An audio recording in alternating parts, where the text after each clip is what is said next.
படிக்க வச்சது நான் தானே. சட்டி போடையில சட்டி எடுத்து கொடுத்தேன், பேண்ட் போடையில பேண்ட் எடுத்து கொடுத்தேன். பொண்ணு மட்டும் நான் பார்க்க மாட்டேனா உனக்கு? எங்க அம்மா என் ஜாதியில தான் கட்டி வச்சுச்சு. எனக்கு என் புருஷனுக்கு 1000 சண்டை வந்துச்சு. இந்த மண்டையை உடைச்சு விட்டாரு, கையை உடைச்சு விட்டாரு. ஆனா என் புருஷன் என்னை விட்டு போல. இதான் நம்ம இந்தியன் பேரண்ட்ஸ் கிட்ட இருக்கிற மிகப்பெரிய ப்ராப்ளமே. இங்க நான் தான் செஞ்சேன், நான் தான் இது பண்ணேன்னா அவங்க உங்க மூலியமா தான் இந்த உலகத்துக்கே வந்தாங்க.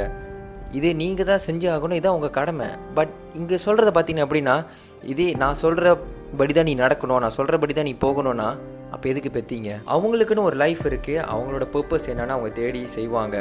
ஸோ தென் நீங்கள் அவங்களோட வழிகாட்டியாக தான் இருக்கணும். அவங்கள ஃபார்ஸ் பண்ணி அவங்கள தள்ளக்கூடாது. இதுதான் நீ பண்ணணும், நான் சொல்கிறதுல தான் நீ பிறந்ததுலேருந்து இறந்து போகிறதுக்கு சொல்லணும்னா ஆக்சுவலி அவங்க ஒன்றும் சிஸ்டமுக்குள்ளே வாழ கிடையாது, அவங்கள வாழ விடுங்க. இன்னொரு விஷயம் என்னென்னு பார்த்தீங்கன்னா, இந்த ஜாதி இது இந்தியாவில் தான் நிறையா இருக்குன்னு நான் கேள்விப்பட்டேன். பட் மலேசியாவிலே கூட அது நிறைய விஷயமும் இன்னும் இருக்கும் பார்க்க ஆரம்பித்தாங்கன்னு சொல்லி எனக்கே கொஞ்சம் கவலையாக தான் இருக்குது. அது எனக்கு புரியல. இந்த ஜாதியில் தான் கல்யாணம் பண்ணோன்னா ஏன் அவங்க குடும்பம் நல்லா இருக்கும்னு நினைக்கிறீங்களா?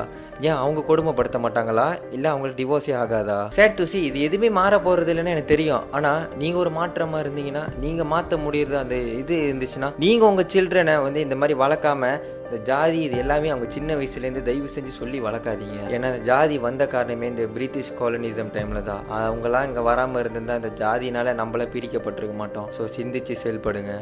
வாழை வீடுன்னு கேள்விப்பட்டிருங்க, ஆனால் இங்கே வாழு ஆளையே விட்டுரு அந்த மாதிரி இருக்கு.